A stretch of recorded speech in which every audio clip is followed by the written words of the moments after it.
Jai Hind. Myself Ravindra Kumar, AP in EN Department, Ajay Kumar Garg Engineering College, Ghaziabad. Today I am presenting on the topic series circuits. In the second unit, steady state analysis of AC circuits. And the subject is fundamentals of electrical engineering. This subject is basically intended for the students who are taking this course in the first year classes for this subject of fundamentals of electrical engineering.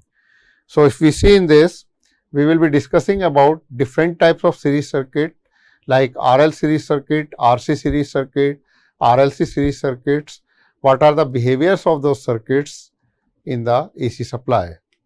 So, if we say it, first we have RL series circuit. In this circuit, if we see analyze it, we have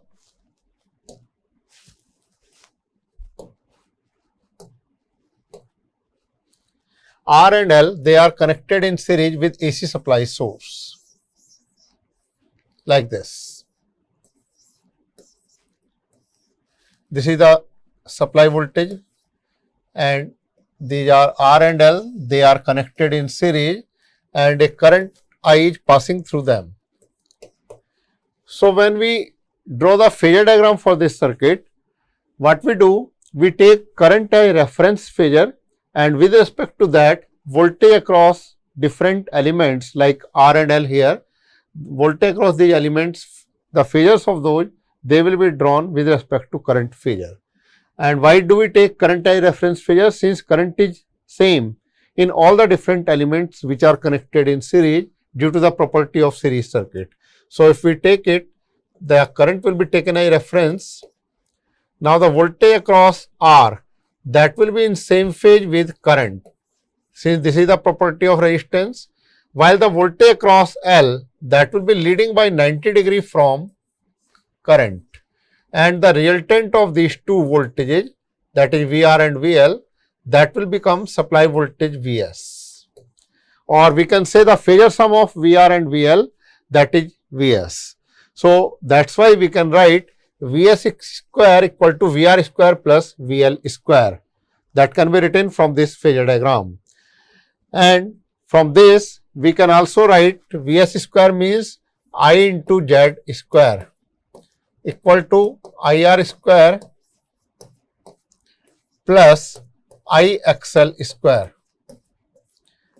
Since voltage across R, that is equal to I into R, while the voltage across L is equal to I into XL. XL is inductive reactance of inductor and Z is the impedance of the circuit. So, Vs supply voltage will be equal to supply current into impedance of the circuit. From this we get the impedance of this circuit Z, that will become equal to under root of R square plus XL square. Now, if we say the waveforms of these voltages, different voltages, this is the voltage of waveform for across R, this is shown by this black color, while the voltage waveform across L, that is shown by this violet color, the VL, since it is leading by 90 degree from current, while the voltage across R, that is in same phase with current, and the phasor sum of these two voltage, that is VR and VL, that will become supply voltage. This is shown by this green color waveform, this is Vs. So, that way we represent waveforms for these three different voltages, voltage across R, voltage across L and supply voltage, and this is the phasor diagram for this. And finally, we see the supply voltage leads from the supply current by some angle alpha, where this angle alpha will be given by tan inverse VL upon VR or tan inverse IXL upon IR. So, alpha will become equal to tan inverse omega L upon R, where omega L is the inductive reactance of inductor and R is the resistance of resistor. Now, another important thing that we can observe here, if it is DC supply in place of this AC supply, if it is DC supply, that means the circuit is suppose having DC supply and R and L are connected in this circuit with DC supply source. So, what will happen? Sorry, this is the DC supply, not R.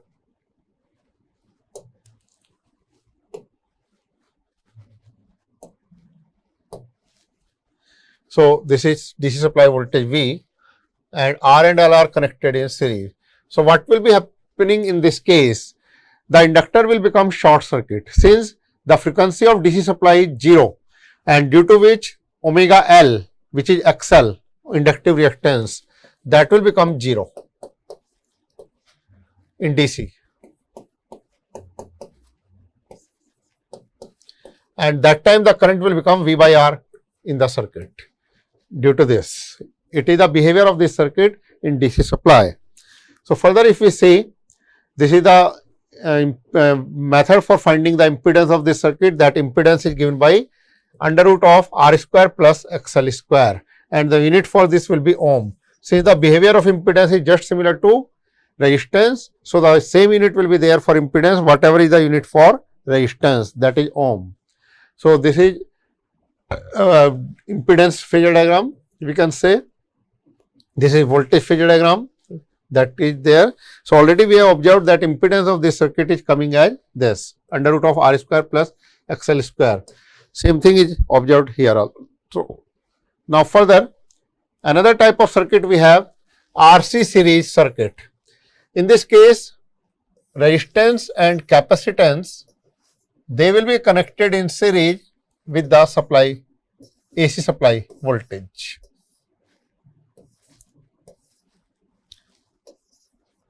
Now again the same current will be passing through them due to series connection.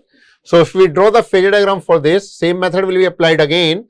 That current will be taken as reference phasor, and with respect to that, voltage across R and C phasors will be drawn. While the current will be taken as reference phasor, since current is same in both the elements R and C due to series connection. So current will be taken as reference like this. Now voltage across R, that is in same phase with current, that is the property of R, while the voltage across C will be lagging by 90 degree from current, that is the property of capacitor. And the resultant of this VR and VC, that will become supply voltage Vs, or we can say phasor sum of VR and VC is Vs. So we can write Vs square equal to VR square plus VC square from this right angle triangle, and we can also write it as I into Z square equal to IR square plus IXC square, where XC is capacitive reactance of the capacitor, which is given by 1 upon omega C.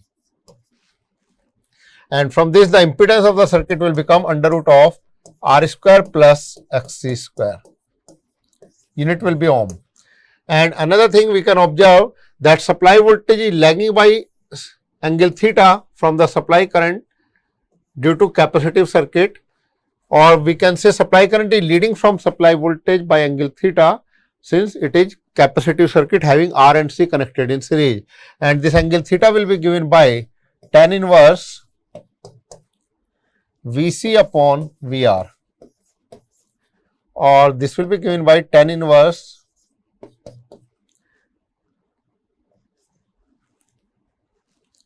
XC upon R. So that means the supply current will be leading by this angle theta, which is given by tan inverse XC by R from supply voltage Vs due to the capacitive nature of the circuit. And these are the waveforms for voltages VR, that is black color waveform, voltage across R. Then VC, that is since lagging by 90 degree from supply current. So that's why this is shown by this violet color VC waveform, lagging by 90 degree from supply current, while VR is in same phase with supply current, and the resultant of these two, that is Vs, supply voltage, that is shown by this green color waveform. It is also lagging by angle theta 1 from supply current. So that way, this is the analysis of this RC series circuit in this case.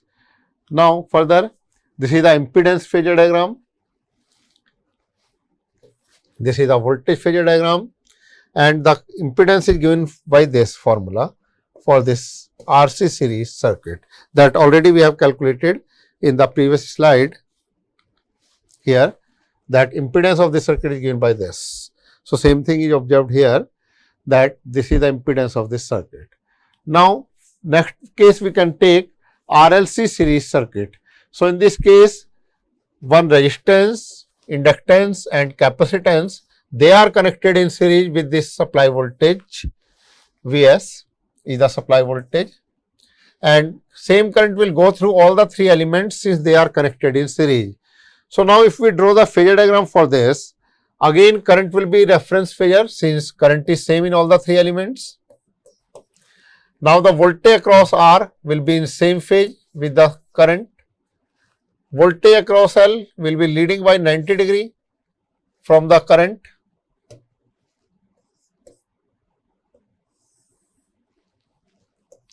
While the voltage across C, that will be lagging by 90 degree from the current. So, this will be the phasor diagram for this circuit, that is shown here in this also, and the resultant of these three voltages VR, VL and VC, or the phasor sum of these three voltages will be supply voltage Vs. That way we find this supply voltage. Now, in this case, there may be three different conditions which can arise. One is that VL is more than VC, that voltage across L is more than voltage across C. Second condition may be voltage across L is less than voltage across C, and third condition may be voltage across L equal to voltage across C. So, accordingly we can analyze the behavior of this circuit in these three conditions. So, if we see it, this is condition number 1, where VL is more than VC. So, when VL is more than VC, the resultant of VL and VC will be this much from here to here. This is VL minus VC, and the resultant of VL minus VC with VR, that will be supply voltage Vs. So, we can see that supply voltage is leading by some angle, suppose alpha we say it, from the supply current, since here VL is more than VC, and due to it the circuit behavior will be inductive, and that is why supply voltage will lead from supply current by angle alpha, and this angle alpha will be given by tan inverse VL minus VC upon VR, or tan inverse XL minus XC upon R, and supply voltage will be given by this relation Vs square equal to VR square plus VL minus VC square. So, this is the behavior of the circuit in the case when VL is more than VC, and for happening this to happen, that VL is more than VC, XL should be more than XC. That means inductive reactance should be more than capacitive reactance. Now, next case when XL is less than XC. This is next case we will discuss after this. First we find the impedance of this circuit, that will be given by this under root of R square plus XL minus XC whole square. Since XL is more than XC, so XL minus XC becomes net reactance of the circuit in this case when XL is more than XC. And so that the impedance of the circuit will be given by this relation. Now, next case is when VL is less than VC, second case, this is case number 2. This happens at low frequency. Why it happens at low frequency? Since XC is given by 1 upon omega C. At low frequency XC is more and XL is less, since XL is omega L. So, at low frequency VC is more than VL, or we can say XC is more than XL. So, capacitive reactance is more than inductive reactance that time. So, VC is more than VL, that we can see here in the phasor diagram, and the resultant of this VC minus VL, this is VC minus VL,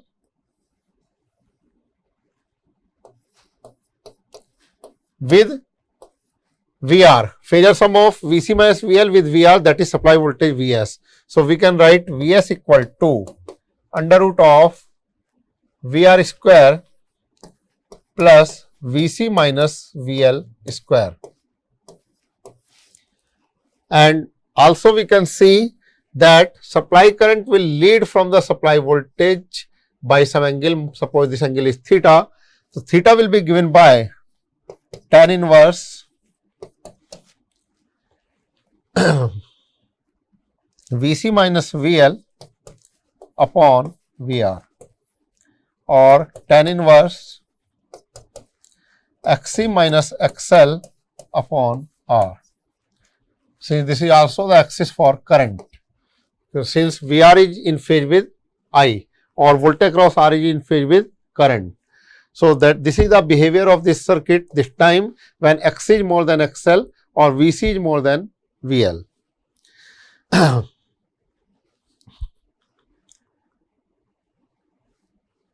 And at high frequencies VL is more than Vc, that already we have discussed. So, that time this will be the behavior that already we have discussed. Why at high frequency VL is more than Vc? Since that time XL will be more than Xc. Since XL is given by omega L and Xc is given by 1 upon omega C. So, at high frequency Xc becomes small value while XL becomes large value. So, XL is more than Xc at high frequency condition. So, this is the behavior of the circuit and that already we have discussed. Now, next condition is VL is equal to Vc. That means the voltage across L equal to voltage across C, or we can also say XL equal to Xc. So, this time the net reactance becomes 0. X, which is net reactance, which is the difference of XL and Xc, this becomes 0. And so, the impedance of the circuit will become R only, Z equal to R. Reason being, Z is given by under root of R square plus XL minus Xc whole square. And when XL becomes Xc, so that time the impedance of the circuit becomes R only, which is the minimum impedance of the circuit. And when VL equal to Vc, so that time VL minus Vc becomes 0. So, supply voltage Vs, which is under root of VR square plus VL minus Vc square, that will be equal to VR only. That means all the supply voltage will be happening equal to VR, Vs equal to VR. Since VL and Vc, they will cancel out each other. So, Vs equal to VR, and if VR is at its maximum value, then current in the from the supply will also be maximum value. Since now the current will be given by Vs upon Z and Z equal to R. So, this is the maximum current, and when Vs is also maximum, that time the current will become also maximum corresponding to that. So, this is known as resonance condition, since circuit behaves purely resistive this time. So, that supply voltage equal to voltage across R, and this will be in phase with current, since this is also the current phase. So, the power factor of the circuit will become unity. So, if we see it further, at resonance the circuit will have maximum possible current for a given supply voltage Vs. At resonance VL equal to Vc, or IXL equal to IXC, or XL equal to XC, and from this we can calculate resonance frequency of the series RLC circuit. So, a circuit will have resonant frequency F0, which depends upon the values of L and C. Since XL equal to XC, or we can say 2 pi F0 L, which is the inductive reactance, equal to 1 upon 2 pi F0 C, which is capacitive reactance, and from this F0 comes out as 1 upon 2 pi root LC, which is resonance frequency of this RLC series circuit, and the unit for this will be Hertz. So, that way this is the behavior of this circuit in different conditions that we have observed. One is when XL is less than XC or VL is less than VC. Another condition is when VC is more than VL or XC is more than XL, and third condition is when XL equal to XC or VL equal to VC, that is corresponding to series resonance condition. And from this, if we plot the graph between current and frequency. So, this is the graph between current and frequency. At lower frequency, impedance will be more, So, current will be minimum, that we can see here. With the increase in frequency, the impedance will become small and current increases correspondingly, and at resonance impedance is minimum, like at this point we can see impedance is minimum, so current is maximum, and with the further increase in frequency, the impedance again increases and current goes to the smaller values like this. So, these are the different curves which can be drawn between current and frequency corresponding to different values of resistances. Like here 200 ohm is the resistance, here it is 500 ohm resistance, here it is 2000 ohm resistance, and at resonance we know current is given by supply voltage upon R, since impedance at resonance equal to R, Z equal to R, since XL equal to XC. So, when resistance is more, supply current is less that time, like in 2000 ohm case. When resistance becomes small, then accordingly supply current increases with the decrease in resistance in the circuit. So, that is why it is shown here, lower a circuit's resistance, higher and sharper is the peak, resonance peak in the current near the resonance angular frequency omega naught. So, that is the behavior of the circuit in this different cases by the change in the value of resistance in the circuit. So, that is all about this. Thank you.